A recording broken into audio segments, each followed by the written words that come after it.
I have had to re-record this like 100 times because my thoughts and words are not matching.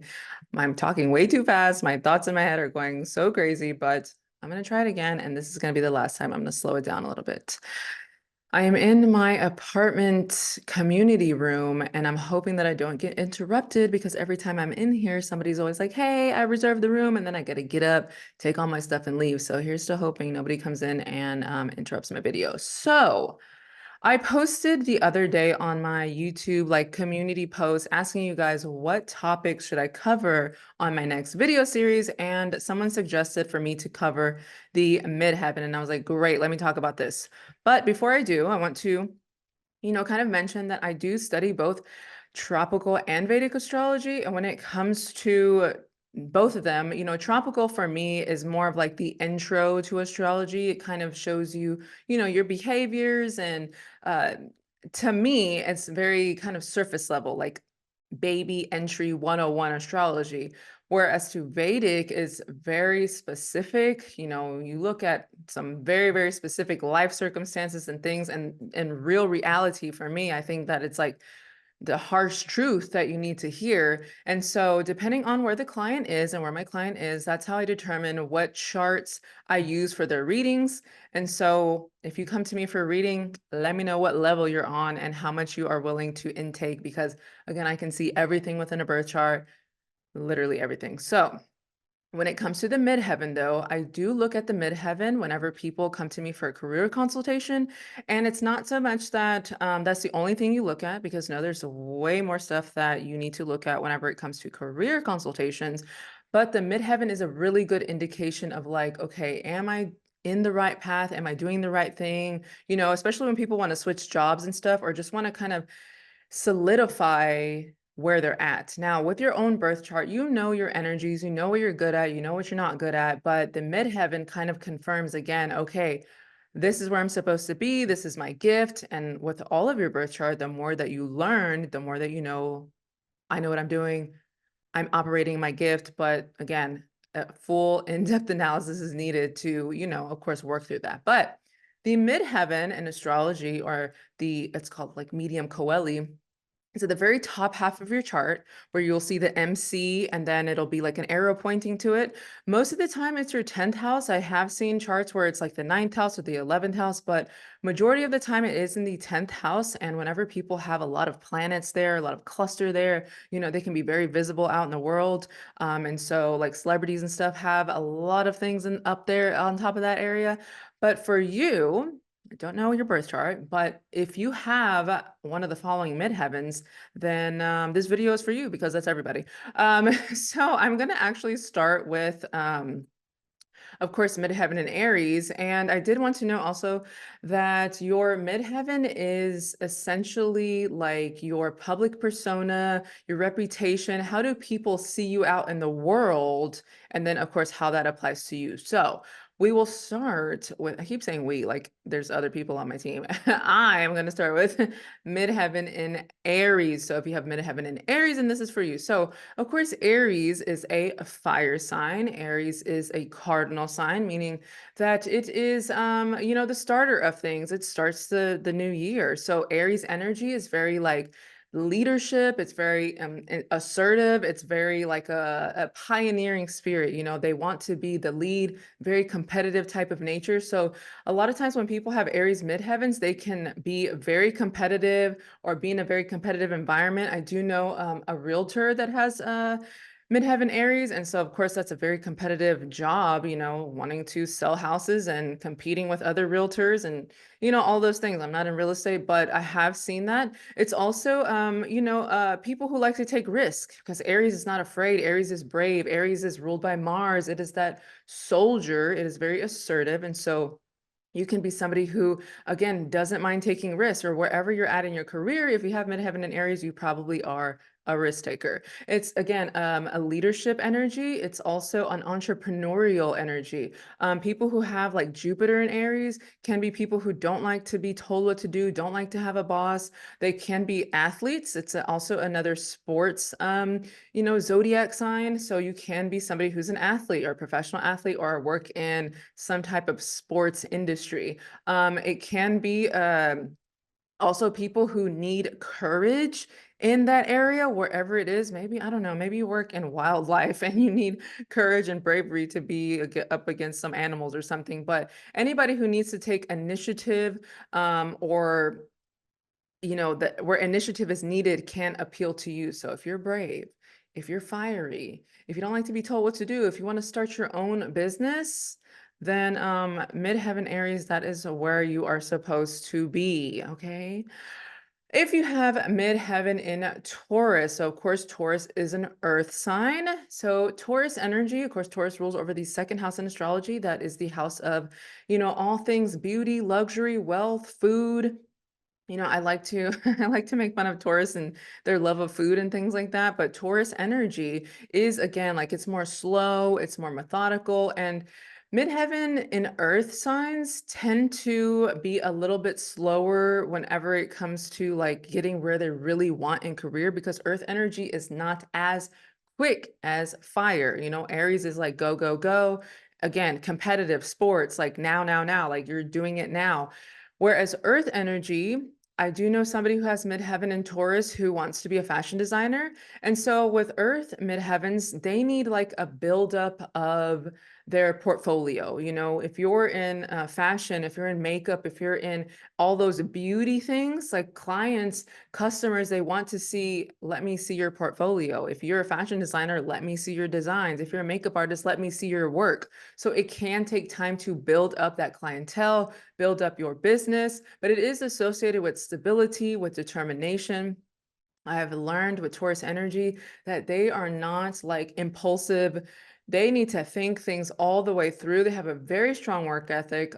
Taurus energy in general. I have a friend who is dating a Taurus sun, and he works like 12, 13 hours a day. Like it's just nonstop because Taurus energy wants stability, security. It needs money. So you can have like careers that have to deal with like finance, like the stock market, because financial security, like I said, is very, very important. They can be, again, things like real estate, agriculture, again, it's earth science, earth energy, or any kind of profession, like I just said, that has to do with beauty, with aesthetics, with, luxury, nice things, interior design. There's also something I've seen with somebody who has midheaven and Taurus that they wanted to be an interior designer as well. So all things beauty, luxury, makeup. But like I said, you need that buildup of your portfolio first, for in order for people to like really take you serious, especially whenever it comes to your career, your reputation, and your business. So just keep that in mind. If you have midheaven in Gemini, now this is very particular with, especially like Virgo risings, will have a midheaven in Gemini most of the time. And Gemini energy, if you know anything about Gemini energy, one, it's an air sign, it's a communication sign. It is a sign that is all over the place because Gemini energy wants to know a little bit about everything. So what I have noticed, I've done several career consultations for Virgo risings who have midheaven in Gemini, which means that they are the people who can thrive in chaos, because Gemini energy is like all over the place. That I have seen somebody with a midheaven in Gemini. She's a Virgo rising, midheaven in Gemini. She works in the club industry. Now, the clubs, if you're in the club scene, it's all over the place. You got drunk people, you got sober people, you got music, you got dancing, you got all kind of stuff going on, fighting probably. So thriving in chaos, and that is something too. I know a Virgo rising who is a hairstylist. I know a Virgo rising who is she's a nurse. So of course, working in hospitals and things like that, that's very like, you don't know the day to day. So thriving in chaos. So all of them have midheaven in Gemini. So you can be somebody who's known for your communication, for your multi-talented skills, very versatile. Like I said, because Gemini energy wants to know a little bit of everything. A lot of times too, midheaven Gemini people don't know what they want to do for work because they want to do everything. They're interested in everything. They're curious about everything. So if that's you, if you're a little confused, That's why. You can also be really good at writing, at teaching, or speaking, because Gemini, like I said, it's a communication sign. So always talking, always writing, always needing to get your thoughts out. That's something that people don't understand about Gemini energy. People who are always on the phone, always talking, like they need that. They need the constant communication. Gemini energy can be very successful at like being social media stars because again, you have to talk. You have to be online. You have to communicate with the world, with the public. So careers in journalism, careers in public relations, where you have to speak for your client. You speak to the public about your client, make them look really good. You can be really good at marketing. Again, speaking, in order to market yourself, you have to be able to speak. Sales, in order for you to be good at sales, you have to speak. So if you have Midheaven and Gemini, some of those things should interest you. But like I said, communication is very, very big for Midheaven Geminis. You got to get it out, from my hairstylist who has this position, she has to talk to clients, from the nurse who has to talk to clients. Like these are not the people who are just gonna like sit at home and just be typing on the computer and they'll be okay with that. But, like I said, if you have Cancer midheaven, your midheaven is in Cancer. Of course, that is a water sign. So Cancer energy, Cancer rules over the fourth house of astrology, which is the house of home, ancestry, mother, your roots. So you can be somebody who's, Cancer is the moon. So moon is mother, mother is nurturing. So you could be a very nurturing person or be in a career or a job that has to do with taking care of people, being empathetic. I have seen people be like I say resource counselors, but counselors or people who are in social work or anybody who works from the home. Maybe you take care of older people. Maybe you're one of those nurses that come to people's homes and take care of them. Maybe you're a babysitter. Maybe you are a teacher. Maybe you just work with families. Again, social work, you can be really good at those counseling things because it's Cancer. This is what I told a client yesterday when I was doing his reading, that there's a difference between Cancer, Pisces, and Scorpio energy. Cancer is the mother. So whenever it comes to people, they come to you for nurturing, to care about them. As Pisces is more like people come to you for like a spiritual type of healing. And then for Scorpio, people come to you because they want to get their secrets out. Like they want to confess something that they haven't told anyone. They feel like, finally, I can get this off my chest. I'm going to tell you my deepest, darkest secrets. So there's a difference between those three water signs because they naturally attract people all of the time. So again, Cancer energy, you could attract people who need counseling, who need to be cared for like a mother. So any kind of work with like psychology or even real estate too, because like I said, it's the fourth house, which is the house of home. Or you can really like to do those things because you genuinely care about a family living in a nice home and being comforted and like, that's all them. That's all you are about. I have seen that too with realtors. Woo! If you have midheaven in Leo, now this is for my Scorpio risings. It can be a Scorpio rising. I have midheaven in Leo, so I'm going to kind of spend some time on this one because Leo energy is the sun. Leo is the spotlight. Leo is leadership. Leo is a fire sign. It rules the fifth house in astrology. Again, that has to do with like theater and acting and politics, and it's fun.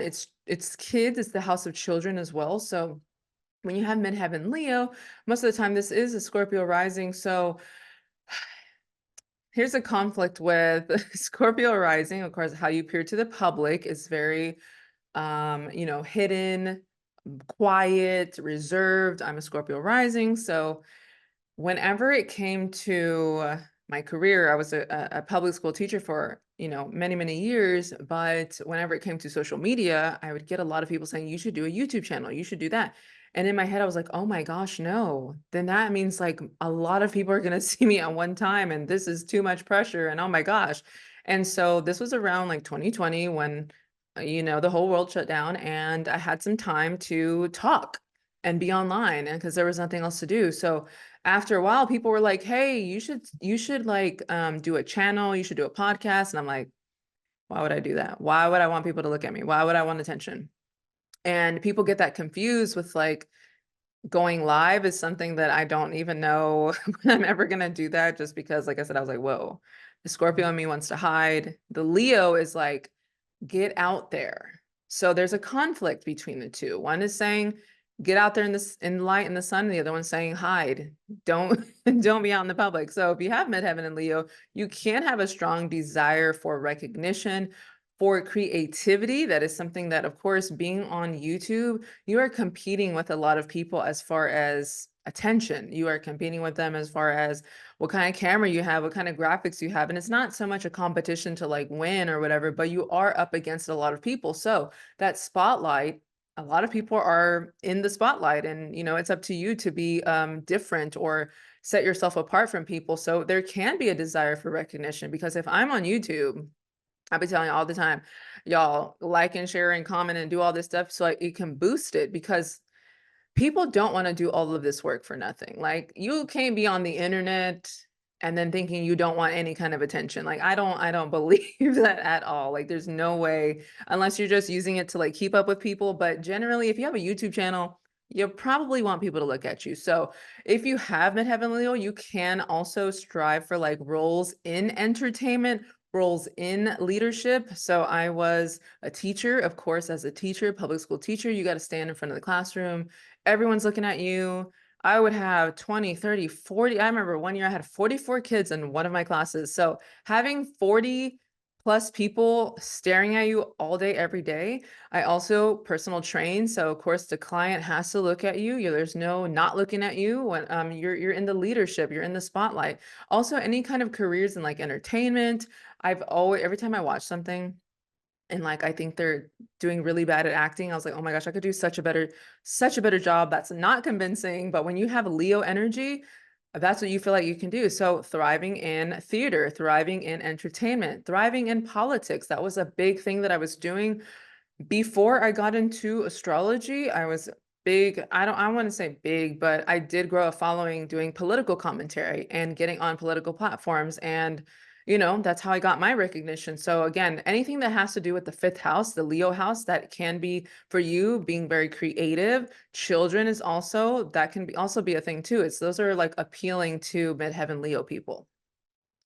So if you have midheaven in a Virgo, you can be, first of all, Virgo energy. Virgo is an earth sign. So this sign is very critical, analytical, perfectionistic. It always is scanning for what is wrong with this thing. And as somebody who lived with someone with a lot of Virgo energy growing up, being very particular, being very detail oriented, clean, OCD type of stuff. That's Virgo energy. So if you have, again, midheaven Virgo, you can be somebody who's very detail oriented, very analytical, very service oriented as well, because Virgo rules over the sixth house in astrology, which is the house of your day-to-day routines and things like your health. A lot of times people who have Virgo energy like go into like holistic healing and things like that. But you can be really good at problem solving or have like a talent for organization. Like I said, that, sometimes people with the Virgo energy have like OCD. You can be somebody who organizes homes. You can be somebody too who's in, again, like I said, healthcare or research. Like I said, Virgo is scanning the details. They're scanning for everything. So if you have midheaven Virgo, you can be really good at like maybe data processing. I do know somebody who has midheaven Virgo, and she was an editor. So editing books, editing documents for people, or any kind of like administrative work. I'm pretty sure that the secretary at the school that I used to work for probably had midheaven and Virgo. Like, she had everything organized. She had folders and emails and, just again, perfectionistic energy. They want everything done right. So you can be really good at that. Virgos are needed for people in business who just can't get their business organized. I could go on a tangent about that, but if you have midheaven and Virgo, that is one of your strong suits, okay? If you have Libra midheaven, of course, Libra is another air sign. It's a communication sign. Libra rules over the seventh house in astrology, which is the house of like marriage, business partnerships, legal bindings between people, like the more serious, committed type of relationships. And it's not just romantic. Like I said, it can be business partnerships, working with other people. And so a lot of times Libras, can be people who, of course, are seeking balance and harmony. They're good negotiators. They can be known for their diplomacy. You know, lawyers are seen through Libra energy. You can have a lot of charm, flirtatious energy. Libras can be known for, because it's ruled by Venus, you know, that beauty, that luxury, those nice things. You can thrive, like I said, in any kind of environment where you need to negotiate, where you need to, I'm gonna say people please, but where you need to like really like some business deals need to happen. You have Midheaven Libra, any kind of relationship building, that is really good for you. So like I said, any careers in law or counseling, um, politics, those are good for you, or in the arts, because Libra energy, like I said, it's Venus. So it can be like a museum curator, or you can comment on things that have to do with artistic things. You can be a critic, like an art critic. Those are things that I've seen through Midheaven Libras. If you have a Scorpio midheaven, so Scorpio energy, I want to say this is Aquarius rising. So you can be one, Scorpio is a water sign, and I kind of mentioned earlier, Scorpio digs for the truth. Scorpio can be secretive. Scorpio can be investigative. One of my favorite astrologers, she is actually an Aquarius rising, and she's has a Scorpio midheaven, and she's mentioned it so many times. But again, having a career in astrology, because in order to have a career in astrology, you have to be able to dig and dig and dig for truth. And Scorpio rules over the eighth house in astrology, which has to do with the occult, with hidden things. So you can be somebody, one, who's very intense.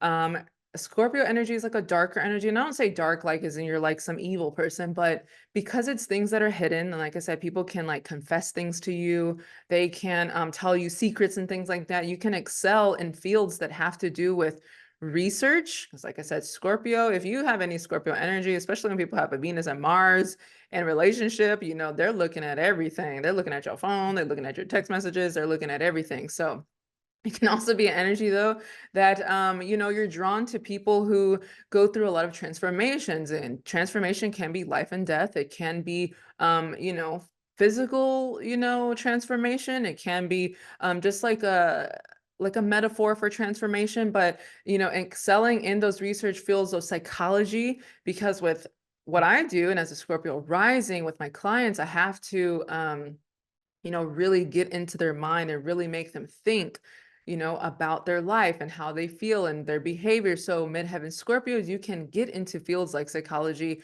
or anything that requires investigation, like a detective.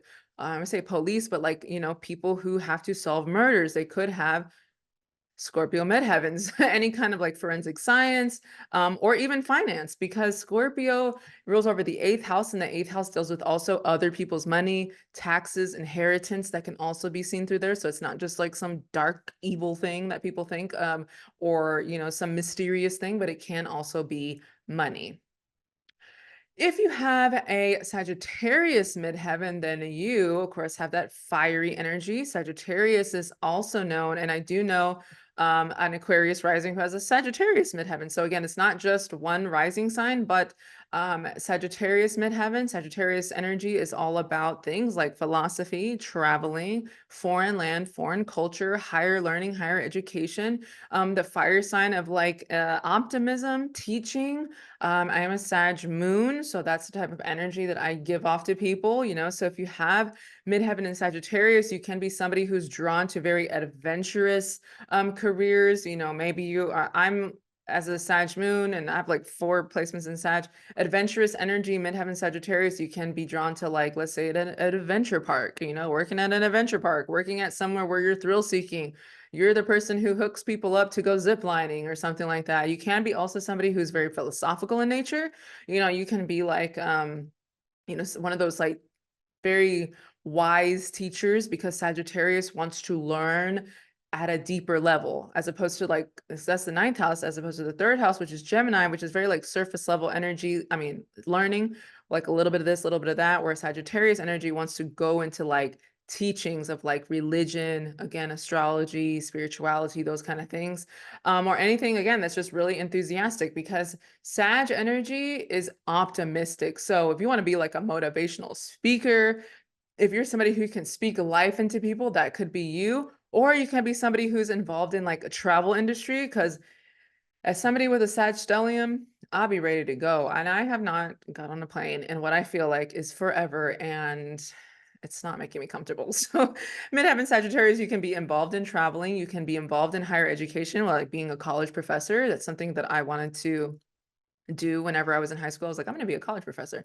because, again, Sag energy wants to learn higher learning things, not just what everybody else knows, but like we're in the books.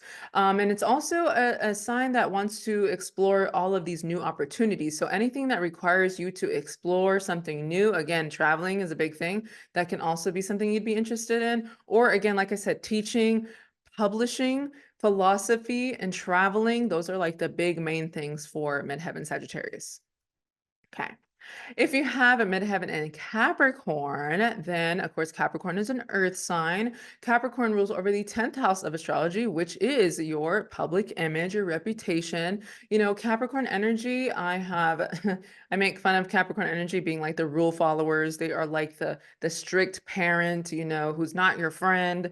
But Capricorn, doesn't like to be told what to do, because in a family, the father usually is the one who's like the rule setter. So Caps, either like to be in the lead, or they can be like entrepreneurial, but they're very ambitious because, like I said, earth signs need the money, the material, the tangible things. Like they don't feel secure if they don't have those things. So you can be somebody who's very ambitious, very disciplined, or you're focused on like the long-term goals. Long term, because Capricorn is ruled by Saturn, and Saturn is a planet of a delay and obstacles, and it takes a really long time to mature in astrology. So it may take a little while, but like I said, earth energy, you need to build up that portfolio. Earth midheavens, you need to build up that portfolio. So people who are Capricorn midheavens could be, involved in things, again, like I said, leadership, responsibility. I was talking to my waitress, and I guarantee she's a Capricorn, or she's born on an 8-day, one of the two, because Cap energy, like going into a restaurant and let's say it looks chaotic in there, Capricorn is gonna like be like, if I was running this place, I would change this and this and this and this. And that's what my waitress was saying. Yes, she's like, I just really think I'm good at management because, whatever. So you could have that natural energy in you. Responsibility. My sister's a Capricorn sun. I tell her she's bossy. She doesn't think she's bossy, but Capricorn energy, is very much about authority, structure, following the rules. So you could be somebody who has a career in business or politics, or any kind of profession that, is clearly like you're going to go to the top. You're not okay with being like a subordinate. So if you have Cap midheaven, then that is for you. If you have Aquarius midheaven, now, of course, Aquarius, I love Aquarius energy.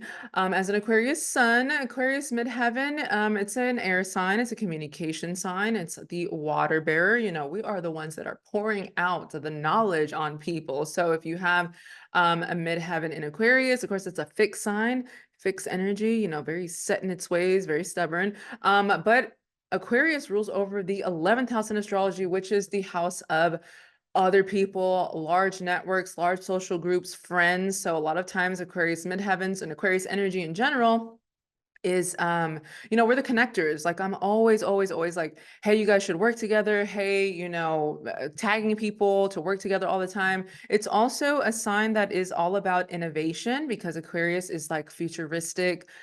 Things like AI, technology, we are the visionaries. I'm sorry, but Aquarius energy, if you have Aquarius energy, you are a visionary. A lot of times people don't take Aquarius energy very serious because it can be ahead of its time. And so people kind of dismiss it, or you'll be like, I have this invention here. And, I think Steve Jobs had, he was not an Aquarius, but he was a Pisces, but he had a Mercury. I know for sure he had a Mercury in Aquarius. So being very innovative in your thinking. So Aquarius midheavens, you can be somebody who is either innovative, all about technology. You can be like a humanitarian. You can be somebody who contributes to people like in NASA.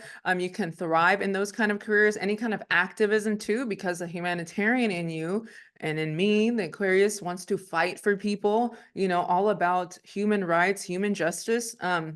you know, the greater good. So like I said, careers in technology, careers in social work, or any kind of advocacy, that can be good. My reading that I had yesterday with my client had Midheaven in Aquarius, and I kind of mentioned that at the beginning. No, I didn't. I think that was on my other take. But I had a client yesterday who had Midheaven in Aquarius, and he wanted a career consultation. And so he said, you know, I don't know what to do, whatever. And I was like, oh, your midheaven is in Aquarius. And I kind of mentioned some things about this midheaven. And he was like, that's so crazy because I'm literally applying for a job to work down south. And we have NASA here. We have, you know, big airports and stuff like that. So any kind of technology, aviation, those kind of things are seen through there. So that's you, and that's the path you want to go on. You're probably in the right spot. Okay, and lastly, we have midheaven in Pisces. Now, as you know, a midheaven in Pisces in particular, Pisces energy. Pisces, of course, is a water sign. Pisces, like I said earlier, water energy. It's like the last sign of the zodiac. It's a spiritual sign. It's the healer of the zodiac. And so when you have midheaven in Pisces, you can thrive in careers that have to do with helping or healing or being empathetic. It's also the it's a creative sign. So it's not just being like, you know, you're Jesus Christ and you're, you know, healing the world, but you can also be very artistic, very into music. That is a big thing with Pisces type of energy. The Pisces midheaven that I know is actually a firefighter. And so of course, saving people, helping and healing people, being very empathetic, and of course, helping random strangers. Like you can't just not have empathy and have like a Pisces midheaven. I've seen on, actually saw on online another astrologer on Twitter who posted a midheaven Pisces, but they were a restaurant owner. How that happened, I don't know. I think they're Gemini rising with a Pisces midheaven. I believe that is, yeah. And so, you know, that can be seen through there too. But again, like creativity, healing, music, you know, being a firefighter or something like that. Healthcare, of course, the healer of the zodiac. Doctors a lot of times are seen through Pisces midheaven too, or just being a spiritual counselor. You know, you get so deep into your spirituality that now you can get online and talk to people, or you can be a pastor, be a preacher, be somebody who is in church, anything like that. That is Pisces type of energy. So if you have midheaven in Pisces, maybe you'll go towards those kind of careers. And again, it isn't to say that you have to do this one thing, but you have the energy that you can apply, like I said, to a career to know like, okay, maybe I am in the right spot. You know, as somebody who, again, has a Leo midheaven, I'm like, I don't want to be online. I don't want to be on. But I was like, hold on. Leo is the spotlight. Leo is attention. So it's okay. You know, now how that will manifest, I don't know. Maybe get 1 million followers by tomorrow. I don't know how this will manifest, but it is to say that it is okay for me to be in the spotlight and to ask for attention, you know? So it's okay. You know, I see people all the time say, oh, you're just on social media for attention. You just want, you got to know that people have the energy that they do, and that's why they do what they do. You know, that was my last video that I posted. But anyways, y'all, real quick, I say real quick, was about 30 minutes long. But if you would like an actual full career consultation, of course, I would love to look into your chart because I'm nosy. And yeah, we can talk. So you can visit me on any social media platform. You can go to my website, book through there. Sorry, this light is on a timer and it's so annoying. And yeah, we can talk and we can chat because it's not just the midheaven that you look at. And if you want to go really, really deep, then I can, of course, give you the Vedic charts. So thank you all so much for commenting and sharing. And if you have another idea, then please leave it in the comments or message me anywhere and let me know, because sometimes I'm like, what do the people want to hear?